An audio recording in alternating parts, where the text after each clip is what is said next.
Hello students, SB ইনস্টিটিউটের YouTube চ্যানেলে তোমাদের সবাইকে ওয়েলকাম জানাই।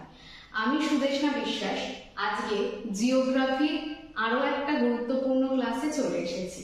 কেন গুরুত্বপূর্ণ তার কারণ আজকে আমরা মধ্য ভারত এবং দক্ষিণ ভারতের বিভিন্ন পাহাড় পর্বত এবং পর্বত শৃঙ্গ সম্পর্কে আলোচনা করব। তাহলে স্কিপ না করে শেষ পর্যন্ত সবাই ভিডিওটি দেখো। আশা করি তোমাদের ভীষণ উপকারী ক্লাস আজকে হতে চলেছে। যারা প্রথম ক্লাস দেখছো সাবস্ক্রাইব করো, লাইক করো এবং ক্লাসটি অবশ্যই শেয়ার করে দিও। তাহলে চলো দেখে নিই আজকে আমরা কোন কোন পাহাড় পর্বত সম্পর্কে আলোচনা করব। দেখো আজকে আমরা মোটামুটি ভাবে মধ্য ভারত এবং দক্ষিণ ভারতের বিভিন্ন পাহাড় পর্বত সম্পর্কে ক্লাসে আলোচনা করব। প্রথমে আগে একটুখানি দেখে নিই কোথায় কি কি পাহাড় এবং পর্বত রয়েছে, সেগুলো একটু ম্যাপে লোকেশনটা দেখে নিই। প্রথমে গুজরাটে আমরা দেখতে পাচ্ছি দুটো বিখ্যাত পাহাড়, একটা গিরনার আরেকটা হচ্ছে গির পাহাড়, দুটোই গুজরাটে অবস্থিত। এছাড়া দেখো আমরা দেখতে পাচ্ছি মধ্যপ্রদেশ, সেই মধ্যপ্রদেশের মধ্যে রয়েছে মহাদেও বলে একটা পাহাড় এবং কাইমুর বলে আরো একটা রেঞ্জ, সেটাও দেখতে পাচ্ছি। এরপর দেখো আমরা দেখতে পাচ্ছি রামগড় বলে একটা পাহাড়, যেটা ঝাড়খণ্ড এবং ছত্তিশগড়ে রয়েছে, রামগড় পাহাড়। এছাড়া দেখো রাজমহল পাহাড়, যেটা আমরা ঝাড়খণ্ডে দেখতে পাচ্ছি। এছাড়া দেখো গড়জাত পাহাড়, যেটা আমরা ওড়িশাতে দেখতে পাচ্ছি, এই গড়জাত পাহাড়। আর ছত্তিশগড় এবং মধ্যপ্রদেশের সামান্য অংশে রয়েছে এই মৈকাল পাহাড়। তাহলে এটাও কিন্তু গুরুত্বপূর্ণ একটা পাহাড়। আর যেগুলো লাগবে সেটা হচ্ছে আমরা জানি পূর্বঘাট এবং পশ্চিম ঘাট দুটো পর্বতমালা আমাদের দক্ষিণ ভারতে কিন্তু গুরুত্বপূর্ণ। এই পূর্বঘাট কয়েকটা বিচ্ছিন্ন পাহাড়ের সমষ্টি, তাদের মধ্যে কয়েকটা দেখো নাল্লামালা, আরেকটা দেখো পালকোন্ডা, আরেকটা দেখো জাভেদি যেটা তামিলনাড়ুতে রয়েছে, পালকোন্ডা যেটা অন্ধ্রপ্রদেশে রয়েছে, আরো একটা তামিলনাড়ুতে রয়েছে সেটা হচ্ছে সেবরাই, আরেকটা দেখো পালনি, এটাও কিন্তু তামিলনাড়ুতে অবস্থিত। আর দেখো সিরুমাল্লাই, এটাও কিন্তু তামিলনাড়ুতে। আর ভারুশনাথ, এটাও তামিলনাড়ুতে অবস্থিত। এছাড়া দেখো একদম ভারতের দক্ষিণতম পর্বত, যেটাকে বলা হয় কার্ডামম পাহাড়। তারপর দেখো আনাইমালাই পাহাড় রয়েছে, যেখানে আনাইমুদি অবস্থিত। আনাইমালাই পর্বতের সর্বোচ্চ শৃঙ্গ হচ্ছে আনাইমুদি, যেটা কেরালায় রয়েছে। নীলগিরির অবস্থান তিনটে রাজ্যের সংযোগস্থল, কেরালা, কর্ণাটক এবং তামিলনাড়ু, এখানে রয়েছে নীলগিরি। এছাড়া কর্ণাটকে রয়েছে বাবা বুদান পাহাড়, এটা কর্ণাটকে অবস্থিত। এরপর দেখো কর্ণাটকের পর আমরা দেখে নেব এই জায়গাটাতে মহারাষ্ট্র এবং কিছুটা কর্ণাটকে রয়েছে বালাঘাট রেঞ্জ, আরেকটা রয়েছে হরিশ্চন্দ্র রেঞ্জ। এই দুটো মহারাষ্ট্রের বিখ্যাত দুটো রেঞ্জ, একটা হচ্ছে অজন্তা, আরেকটা হচ্ছে সাতমালা, দুটোই মহারাষ্ট্রে অবস্থিত। আরো একটা দেখো রয়েছে গোয়ালিগড় হিলস, এটা কোথায়? এটা মহারাষ্ট্র আর মধ্যপ্রদেশে অবস্থিত।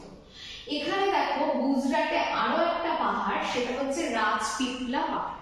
তাহলে এগুলো কিন্তু মোটামুটি ভাবে ম্যাপের একটা লোকেশন নিয়ে আমরা প্রথমে আলোচনা করে নিলাম।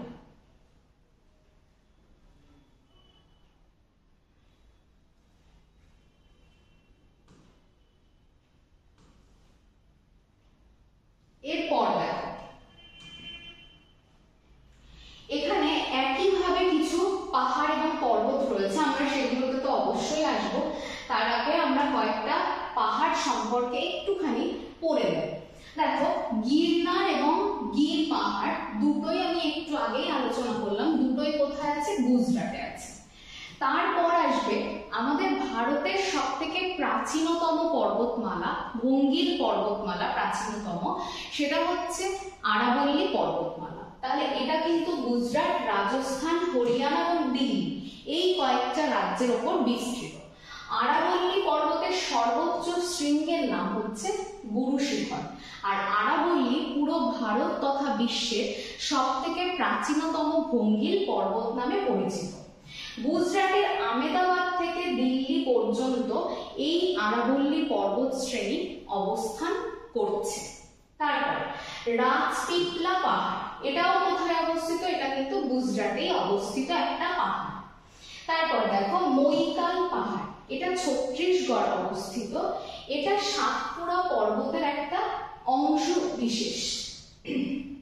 তারপর কাইমুর পর্বত শ্রেণী, এটা মধ্যপ্রদেশের জব্বলপুরে অবস্থিত।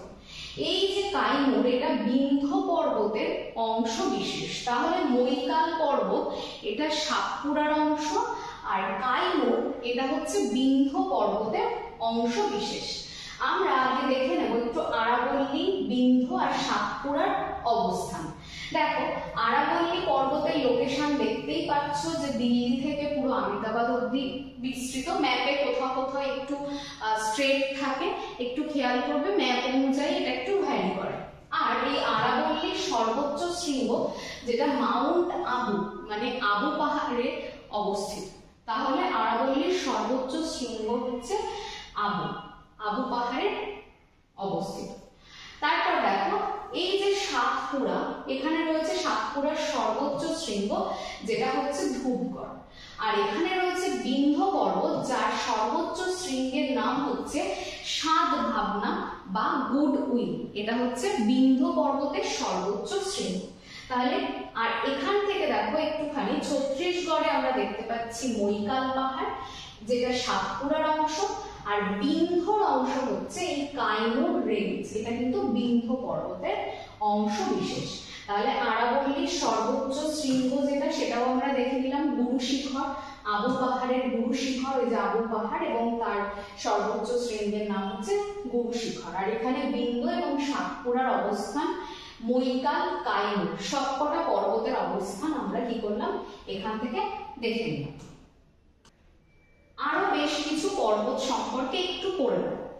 সেটা হচ্ছে সোনপাড় পাহাড়, রয়েছে কোথায়? মধ্যপ্রদেশে। এখানে দেখো বিন্ধ্য পর্বত দেখছি। বিন্ধ্য পর্বত গুজরাট, মধ্যপ্রদেশ, উত্তরপ্রদেশ, বিহার, ছত্তিশগড়, বিভিন্ন রাজ্যের অংশ বিশেষ সব নিয়ে রয়েছে। এই বিন্ধ্য পর্বতের সর্বোচ্চ শৃঙ্গ সাত ভাবনা শিখর বা কালুমার শৃঙ্গ, এটা পাললিক শিলা দ্বারা গঠিত একটা স্তূপ পর্বত। সাতপুরা এটা গুজরাট, মহারাষ্ট্র, মধ্যপ্রদেশ, ছত্তিশগড়, এই কটা রাজ্যে অবস্থিত। এই পর্বতের সর্বোচ্চ শৃঙ্গ হচ্ছে ধূপগড়, এটা একটা স্তূপ পর্বত। তাহলে বিন্ধ্য এবং সাতপুরা দুটোই কিন্তু কি পর্বত? স্তূপ পর্বত। তারপর দেখো রয়েছে মহাকাল পর্বত, যেটা মধ্যপ্রদেশে অবস্থিত। সর্বোচ্চ শৃঙ্গের নাম কি? অমরকন্টক। মহাদেব পর্বত, এটা মধ্যপ্রদেশে রয়েছে। এটা পাঁচমারি পাহাড়ি অঞ্চল মহাদেব পর্বতের কাছে অবস্থিত। তাহলে এই পাঁচমারি পার্বত্য অঞ্চলটা এটা কোথায় অবস্থিত? মহাদেব পর্বতের কাছে। আর মহাকালের সর্বোচ্চ শৃঙ্গ হচ্ছে অমরকন্টক। সাতমালা পাহাড়, এটা তো মহারাষ্ট্রে রয়েছে, মহারাষ্ট্রের নাসিক জেলায়। এটার সর্বোচ্চ শৃঙ্গ দাউদা, তাহলে এটা কিন্তু মনে রাখবে।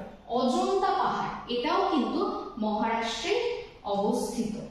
তেলেঙ্গানাতেও কিন্তু আরেকটা সাতমালা পাহাড় আমরা দেখতে পাই। এছাড়া আর কয়েকটা পাহাড় দেখো, যেরকম রাজমহল পাহাড়, এটা তো জানোই, রাজমহল পাহাড় যেটা ঝাড়খণ্ডে অবস্থিত। হাজারিবাগ মালভূমি, রাঁচি মালভূমি, এটাও ঝাড়খণ্ডে অবস্থিত। হাজারিবাগ পাহাড় কোথায়? ঝাড়খণ্ড এবং ছত্তিশগড়ে অবস্থিত।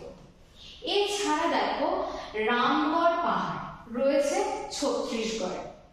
আরো একটা গড়জাট পাহাড়, যেটা ঝাড়খণ্ড, ছত্তিশগড় এবং ওড়িশাতে অবস্থিত।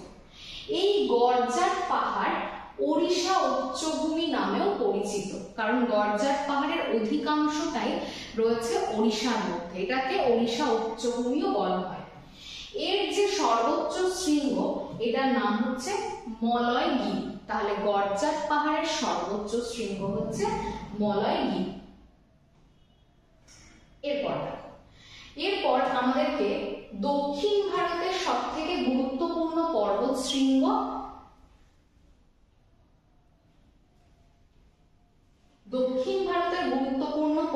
শৃঙ্গ এবং শ্রেণী সম্পর্কে জানতে হবে। প্রথমেই রয়েছে দেখো নীলগিরি। এটা ভারতের পর্বত গ্রন্থি, কারণ নীলগিরিতে পূর্বঘাট এবং পশ্চিম ঘাট দুটো পর্বতমালা এসে নীলগিরিতে মিলিত হয়। নীলগিরি পর্বতের সর্বোচ্চ শৃঙ্গের নাম হচ্ছে দোদাবেতা।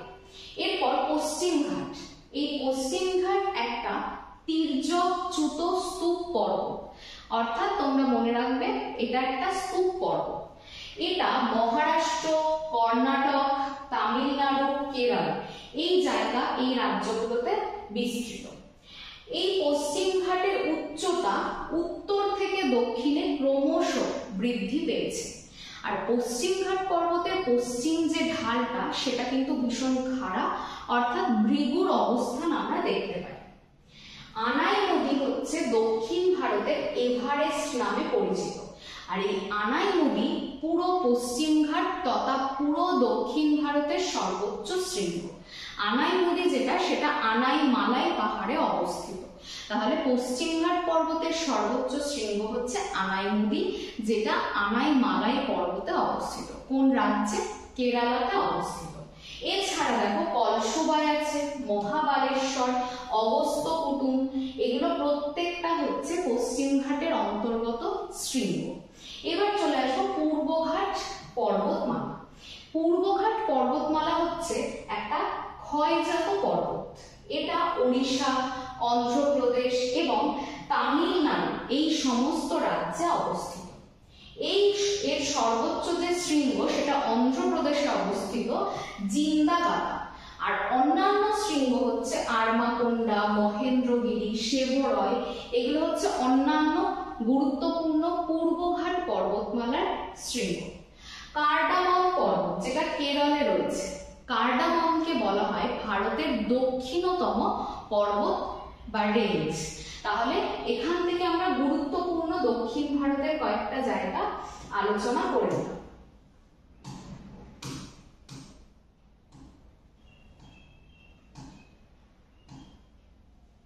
একটুখানি এখানটাতে একটু দেখো, সেটা হচ্ছে এই পূর্বঘাট পর্বতমালাটা কিন্তু একটা ক্ষয়জাত পর্বত, কারণ এর মধ্যে দিয়ে দক্ষিণ ভারতের বড় বড় গুরুত্বপূর্ণ কিছু নদী প্রবাহিত হয়েছে, তাই এটা বর্তমানে ক্ষয়জাত পর্বত এবং এটা কয়েকটা বিচ্ছিন্ন পাহাড়ের সমষ্টি। এই পূর্বঘাট ওড়িশা থেকে শুরু করে পুরো অন্ধ্রপ্রদেশ এবং তামিলনাড়ুর মধ্যে দিয়ে বিস্তৃত পূর্বঘাট পর্বতমালা। আর পূর্বঘাটের সর্বোচ্চ শৃঙ্গ জিন্দাগাদা, যেটা অবস্থিত অন্ধ্রপ্রদেশ রাজ্যে। পশ্চিম ঘাটটা দেখো মহারাষ্ট্র, গোয়া, কর্ণাটক এবং কেরালা অব্দি বিস্তৃত। কর্ণাটকে পশ্চিমঘাট পর্বতমালার সর্বাধিক অংশ রয়েছে। আর এই পশ্চিমঘাট পর্বতমালারই আনাই নদী, যেটা আনাই মালাই পাহাড়ে অবস্থিত, এটা কোথায় অবস্থিত? কেরালায় অবস্থিত। আর তার সঙ্গে দেখো এই যে জায়গাটা, এটা হচ্ছে নীলগিরি। এখানে দেখো এদিক থেকে পশ্চিমঘাট আর এদিক থেকে পূর্বঘাট এসে মিলিত হচ্ছে। এই নীলগিরিটাকে বলা হয় একটা পর্বত গ্রন্থি, যেখান থেকে এক বা ততোধিক পর্বতমালা মিলিত হয় বা বাইরে বেরিয়ে যায়, তাকে বলা হয় পর্বত গ্রন্থি। যেটা নীলগিরি হচ্ছে একটা পর্বত গ্রন্থি। আর নীলগিরির সর্বোচ্চ শৃঙ্গ হচ্ছে দোদাবেতা। তাহলে এটাও কিন্তু আমাদেরকে খুব ভালোভাবে দক্ষিণ ভারত থেকে মনে রাখতে হচ্ছে।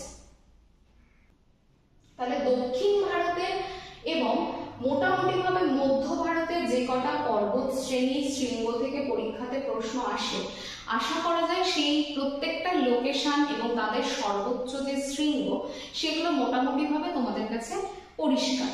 আর এই প্রসঙ্গে আরো বলে রাখি, সেটা হচ্ছে এই যে নীলগিরি, এই নীলগিরিতে কিন্তু নীল কুরিঞ্জি বলে একটা ফুল ফোটে, যার জন্য এটা পুরো নীল রঙের দেখতে লাগে। তাই এই পর্বতমালাকে কিন্তু নীলগিরি বলা হয়ে থাকে। আরো একটা ইনফরমেশন, সেটা হচ্ছে কার্ডামামের লোকেশনটা তোমরা দেখে নাও। এটা হচ্ছে একদম ভারতের দক্ষিণতম পর্বত হচ্ছে এই কার্ডামাম। তাহলে যেগুলো মধ্য এবং দক্ষিণ দক্ষিণ ভারতের যেটুকু বাকি অংশ ছিল সেটা আজকের এই ক্লাসে শেষ হয়ে গেল। আগামী ক্লাসে আমরা ভারতের মালভূমি সম্পর্কে যেটুকু ইনফরমেশন পরীক্ষার জন্য প্রয়োজন সেই বিষয়টা নিয়ে আসবো। তোমরা ভূগোলের আর কোন কোন টপিকের ক্লাস চাইছো অবশ্যই কমেন্ট সেকশনে জানাতে ভুলো না। আর তার সঙ্গে বলবো যে যারা আজকে প্রথম জিওগ্রাফির ক্লাস দেখলে তোমরা কিন্তু চ্যানেলটিকে সাবস্ক্রাইব করো, ভিডিও ভালো লাগলে লাইক করো এবং প্রচুর শেয়ার করো, এটা আমাদের রিকোয়েস্ট। আর তোমরা এরপরে জিওগ্রাফির কোন ক্লাস চাইছো কমেন্ট সেকশনে আজকে অবশ্যই জানিয়ে দিও, তাহলে সেই মতন ক্লাস তোমাদেরকে কিন্তু জিওগ্রাফির আমরা করাতে পারবো। তাহলে দেখা হচ্ছে পরবর্তী ক্লাসে। ততক্ষণ সবাই সুস্থ থেকো, ভালো থেকো এবং নিজের খেয়াল রেখে প্রস্তুতি চালিয়ে যাও। ধন্যবাদ সবাইকে।